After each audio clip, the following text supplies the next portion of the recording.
Hello friends, હું આપનો દોસ્ત પ્રહલાદ પરમાર. આપનું સ્વાગત છે BCSM3 યુનિટ 1, જેમાં હું આપને આપના જે 4 સબ્જેક્ટ આવે સેમ 3માં એમાંથી એક છે પ્રોગ્રામિંગ ઇન C++, જે હું આપને ભણાવીશ. સૌથી પહેલાં તો વિદ્યાર્થી મિત્રો C++ આપણે સ્ટડી કરીએ એ પહેલાં POP એટલે કે પ્રોસિજર ઓરિએન્ટેડ પ્રોગ્રામિંગ અને ઓબ્જેક્ટ ઓરિએન્ટેડ પ્રોગ્રામિંગ એ બંને શું છે એ હું આજે તમને જણાવી દઉં. POP is a conventional way of programming.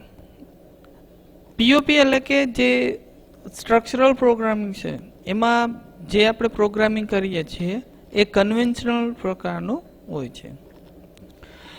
Procedural programming is where the primary focus is on getting the task done in a sequential order. એટલે કે જે આપણે પ્રોસિજરલ પ્રોગ્રામિંગ જે કરીએ છીએ એમાં મેઇન જે ફોકસ હોય છે એ જે સિક્વન્શિયલ ઓર્ડરમાં થતું હોય છે. Flowchart organise the flow of control of the program. જે પ્રોગ્રામનો જે કંટ્રોલ આપણે કરવાનો છે એનો જે ફ્લો જે ક્યાંથી ક્યાં એક્ઝિક્યુશન થશે એ ફ્લોચાર્ટ મારફતે કરવામાં આવે છે. If the program is large, it is structured in some small units called functions. અગર જો પ્રોસિજર ઓરિએન્ટેડ પ્રોગ્રામિંગમાં જો પ્રોગ્રામ મોટો હોય તો આપણે શું કરીએ છીએ એને એને નાના યુનિટમાં ડિવાઈડ કરીએ છીએ જેને આપણે ફંક્શન કરીએ છીએ. વિચ શેર્સ ગ્લોબલ ડેટા, જેમાં ગ્લોબલ ડેટા પણ એમાં શેર કરવામાં આવે છે.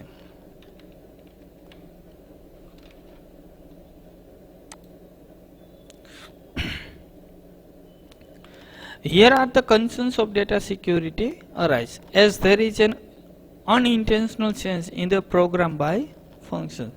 આપણે જે પ્રોસિજરલ પ્રોગ્રામિંગ લેંગ્વેજ છે એમાં સિક્યુરિટીનો પ્રોબ્લેમ અરાઇઝ થાય છે, કારણ કે કોઈ પણ ફંક્શનને ગમે ત્યાંથી એક્સેસ કરી શકાય છે.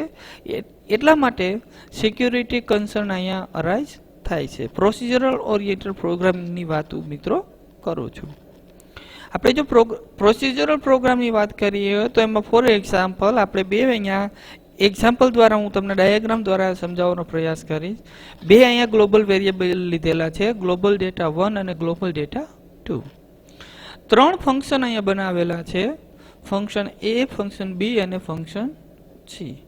તો અહીંયા છે મિત્રો, અહીંયા આ ફંક્શન એની અંદર પણ ગ્લોબલ ડેટાને યુઝ કરી શકાય છે, ફંક્શન બી ની અંદર પણ યુઝ કરી શકાય છે અને ફંક્શન સી ની અંદર પણ યુઝ કરી શકાય છે. આ બંને ડેટા કોઈ પણ ફંક્શનની અંદર આપણે યુઝ કરી શકીએ છીએ.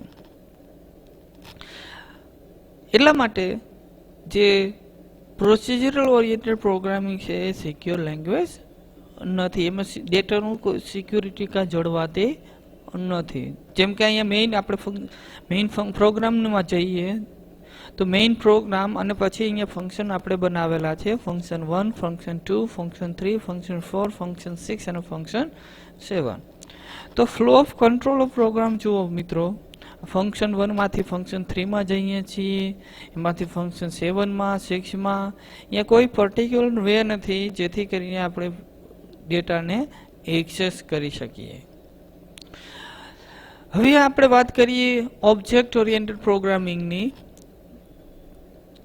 Object-oriented programming's main concern is to hide the data from non-member functions of the class, which it treats like critical information. Object-oriented programming માં કેવું હોય છે મિત્રો કે જે ક્લાસનું જે ફંક્શન નથી હોતું એટલે કે ક્લાસનું નોન મેમ્બર ફંક્શન હોય છે, બરાબર, તો એને ક્લાસની અંદર આપણે એ એક્સેસ કરવા દેશે નહીં. એ ઇન્ફોર્મેશન જે બહારની ઇન્ફોર્મેશન છે એ ક્લાસની ઇન્ફોર્મેશન નથી, એ ઇન્ફોર્મેશન ક્લાસની અંદર યુઝ કરી શકાશે નહીં. સો ડેટા આપણો સિક્યોર થઈ જશે.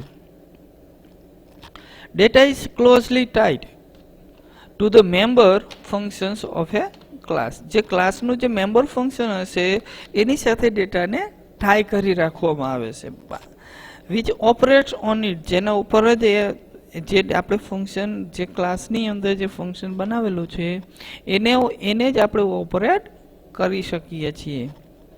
It does not allow any non-member function to modify the data inside it. એ બહારનું જે કોઈ પણ નોન મેમ્બર ફંક્શન હશે એને અંદર એક્સેસ કરવા દેશે નહીં, ક્લાસની અંદર એને એક્સેસ કરવા દેશે નહીં, જેથી કરીને આપણા ક્લાસની અંદર જે કાંઈ પણ ડેટા જે રહેલો છે એ કેવો થઈ જશે? Secure. Objects communicate with each other through the member function to access their data. અગર આપણે કોઈ એ મેમ્બર ફંક્શનનો ડેટા એક્સેસ કરવો છે તો માત્ર ને માત્ર એના માટે ઓબ્જેક્ટ થ્રુ જ એનું આપણે કોમ્યુનિકેશન દરેક ફંક્શનની અંદર, મેમ્બર ફંક્શનની અંદર ઓબ્જેક્ટ દ્વારા જ આપણે કોમ્યુનિકેટ કરી શકીશું.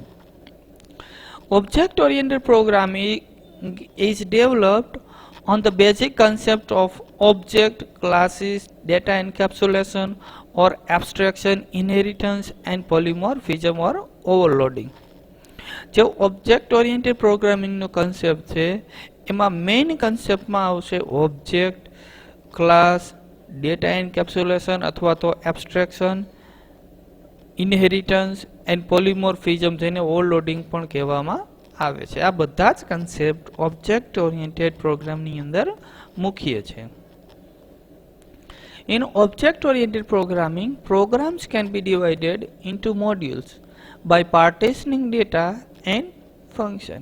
Object-oriented programની અંદર જે આપણો જે પ્રોગ્રામ હોય છે એ મોડ્યુલની અંદર ડિવાઈડ થઈ જાય છે, જેને આપણે ફંક્શન જ કહીશું, which further can be used as templates for creating new copy of modules if required. અગર આપણે આગળ જતા ટેમ્પલેટ્સનો કન્સેપ્ટ આવશે, જો આપણે એને ફરીવાર યુઝ કરવું હોય તો ફરીવાર પણ આપણે એને કોપી તરીકે, મોડ્યુલની કોપી તરીકે યુઝ કરી શકીશું. અહીંયા હું તમને ઓબ્જેક્ટ ઓરિએન્ટેડ પ્રોગ્રામિંગનો ડાયાગ્રામ દ્વારા કન્સેપ્ટ સમજાવવાની ટ્રાય કરીશ. જુઓ વિદ્યાર્થી મિત્રો, અહીંયા 3 ક્લાસ આપણે બનાવેલા છે, ડેટા એ, ડેટા બી અને ડેટા સી નામનો. એની અંદર ફંક્શન બનાવેલા છે, ફંક્શન એ, ફંક્શન બી અને ફંક્શન સી. જો આપણે ફંક્શન એ ને ફંક્શન સી ની ડેટા એના ફંક્શનને ડેટા સી, એટલે કે ડેટા સી નામનો ક્લાસ છે એની અંદર ફંક્શન બનાવેલું છે ફંક્શન સી, એની અંદર ફંક્શન એને યુઝ કરવું હોય તો સૌથી પહેલા આપણે અહીંયા ડેટા એનો ઓબ્જેક્ટ બનાવી અને પછી જ આપણે ફંક્શન એને યુઝ કરી શકીશું. અધરવાઇઝ ડેટા સી ની અંદર ફંક્શન એને યુઝ કરી શકીશું નહીં, ડેટા સી જ એક્સેસ કરવા દેશે નહીં.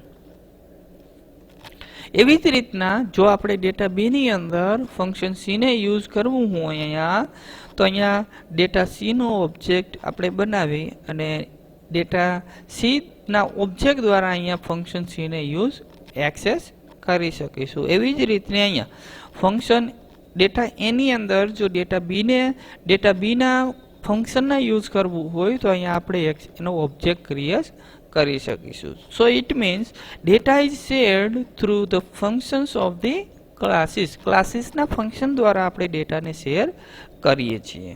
બરાબર. તો આ તો data flow diagram object oriented પ્રોગ્રામની અંદર ડેટા કેવી રીતના ફ્લો થાય છે.